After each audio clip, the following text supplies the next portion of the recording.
शिव चर्चा भजनावली कहानी भजन चालीसा एवं आरती सहित नमः शिवाय।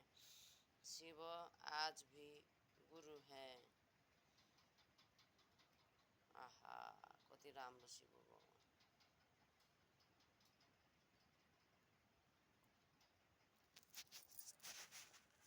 शिव आज भी गुरु है। ओम नमः शिवाय, ओम नमः शिवाय, ओम नमः शिवाय। शंभो में गुरु ने नमः। हर हर महादेव, मान्यवर नव शिव। ऐसा कहना आसान है, लेकिन समझना कठिन है। जगत गुरु का आदि पर सुशोभित जन प्रिय देवाधिदेव आज स्वयं परिणामदायी गुरु का काम करते हैं। ऐसे तो घर घर में भगवान शिव पूजित है, लेकिन जन सामान्य ने उनके गुरु स्वरूप का चिंतन करने का प्रयास नहीं किया। जिस व्यक्तियों ने विश्वास में भी शिव को गुरु बनाया, उन लोगों ने परिणाम पाया। आप भी महागुरु शिव के शिष्य बनकर अध्यात्म की कुंजी प्राप्त कर सकते हैं। शिव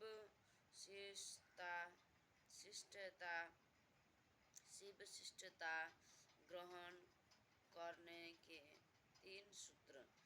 प्रथम, हे शिव, आप मेरे गुरु हैं, मैं आपका शिव शिष्य हूँ, मुझ पर दया कर दीजिए। इसे रात्रि सोते समय एवं जगते समय कम से कम 5 बार मन ही मन बोले। द्वितीय, शिव के गुरु स्वरूप की चर्चा सुने तथा अपने खाली एवं बेकार समय में शिव गुरु की चर्चा करें। तृतीय, नमः शिवाय जाप 108 बार सुविधानुसार आवश्यक है। यह आवश्यक नहीं है, कलाए के आवश्यक है। कलाए के 12 दाने रुद्राक्ष का कंगन, यह आवश्यक नहीं है, लेकिन नए शिव शिष्यों के शिव भाव में सहायक होने के साथ साथ स्वास्थ्य के दृष्टिकोण से लाभदायक है। भजन कोई शर्त नहीं, चिकित्सकीय दृष्टिकोण को ध्यान में रखा जाना चाहिए।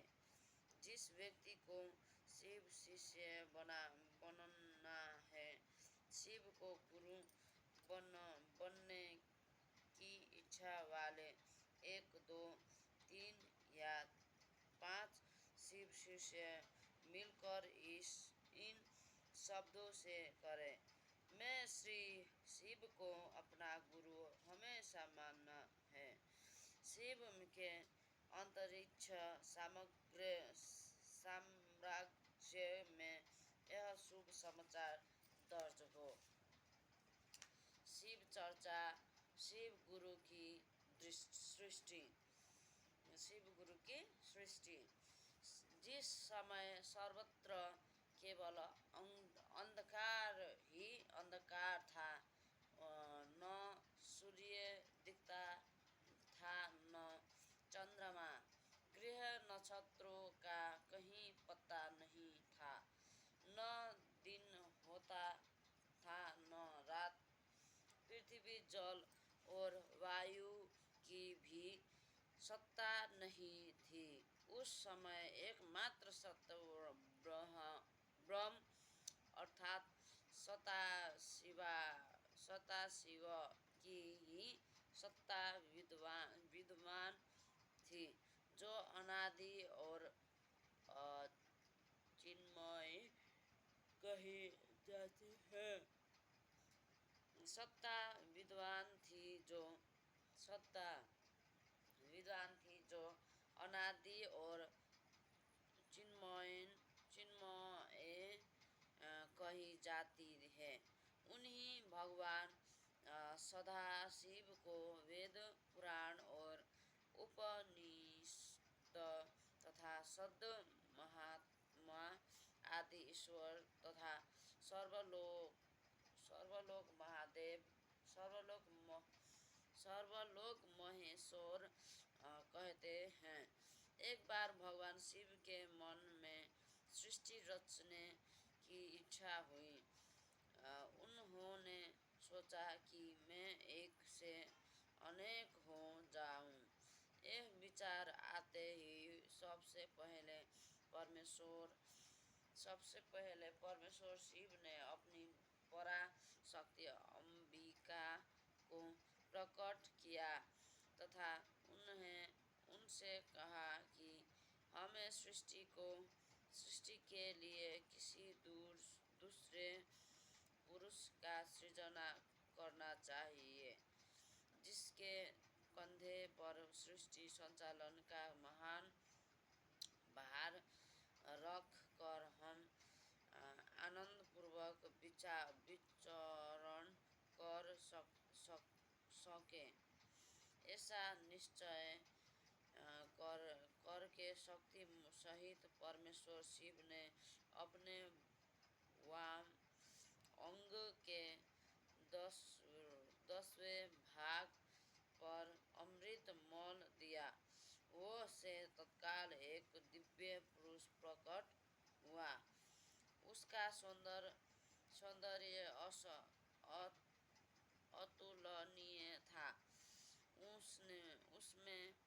उसमें सत्वगुण की प्रधानता थी। वो परम शांत तथा अथाह सागर की तरह गंभीर था। रेशमी पीतांबर से उसके अंग की शोभा द्विगुणी हो रही थी। उसके चारों हाथों में शंख, चक्र, गदा और पद्म सुशोभित थे। उस दिव्य पुरुष ने भगवान शिव को प्रणाम करके कहा कि भगवान, मेरा नाम निश्चित कीजिए और काम बताइए। उसकी बात सुनकर भगवान शंकर ने मुस्कुराकर कहा, वत्स, व्यापक होने के कारण तुम्हारा नाम विष्णु होगा। सृष्टि का पालन करना तुम्हारा कार्य होगा। भगवान शिव का आदेश प्राप्त कर श्री विष्णु कठोर तपस्या करने लगे। उस तपस्या के श्रम से उसके अंगों से जल धाराएं निकलने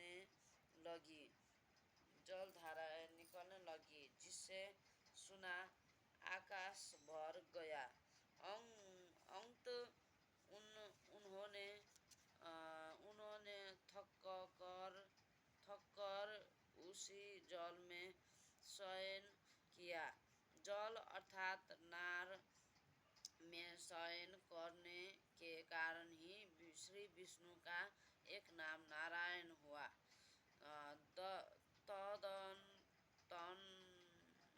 तदनंतर सोए हुए नारायण की नाभि से एक उत्तम कमल प्रकट हुआ। उसी समय भगवान शिव ने अपने दाहिने अंग से चतुर्मुख ब्रह्मा को प्रकट करके उस कमल पर डाल दिया।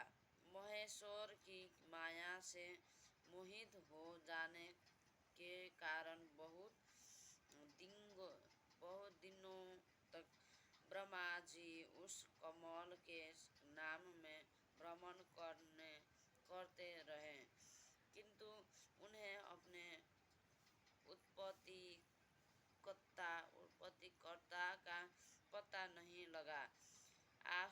आकाशवाणी द्वारा तप का आदेश मिलने पर ब्रह्मा जी ने अपने जन्मदाता के दर्शनार्थ 12 वर्षों तक कठोर तपस्या की।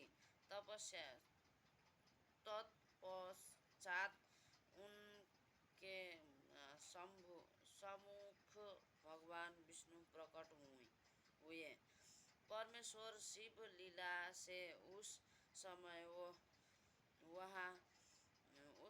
वहाँ श्री विष्णु और ब्रह्मा जी के श्री विष्णु और ब्रह्मा जी के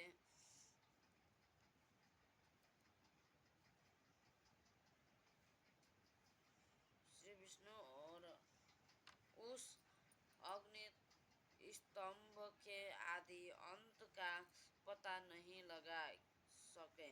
अंत थकर भगवान विष्णु ने प्रार्थना किया कि महाप्रभु, हम आपके स्वरूप को नहीं जानते।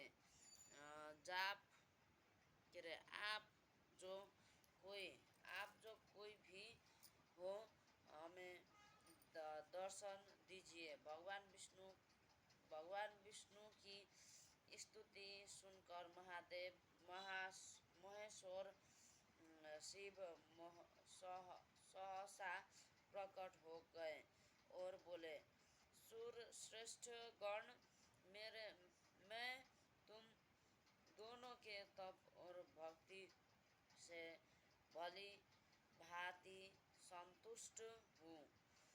ब्राह्मण, तुम मेरी आज्ञा से जगत की सृष्टि करो, और वत्स विष्णु, तुम इस चराचर जगत का पालना करो।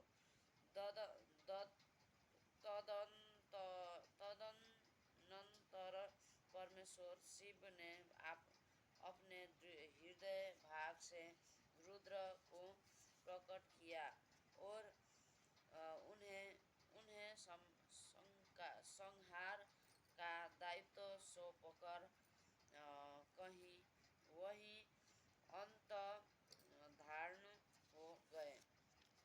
अंतर्धान हो गए। देखिए, ये है यो शिव और पार्वती अंतर्धान हो गए। शिव जागरण का फल। शिव जागरण। अब ये पढ़ने चली रही हूँ मैं। यस।